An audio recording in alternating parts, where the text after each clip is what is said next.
show you. Nice little black tip. Let's see if we can get a couple more of these bad boys on. Yeah, that 5-foot brother of his the other day couldn't seem to land him, but we're gonna try again. We'll catch these all day.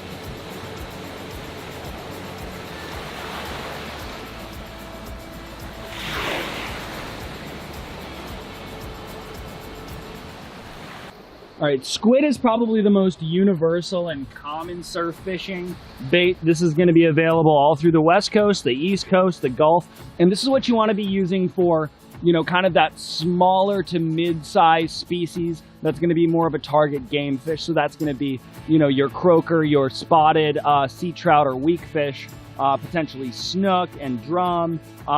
Everything that's kind of under 24 inches, squid's probably the way to go. And you know, it's a little bit complicated and a little bit daunting when you first see it, right?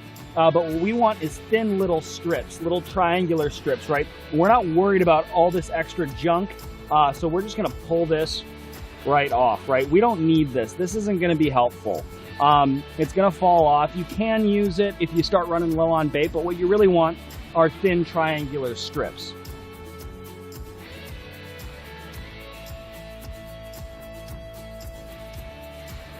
This is what we're looking for. We want to turn these into triangular strips.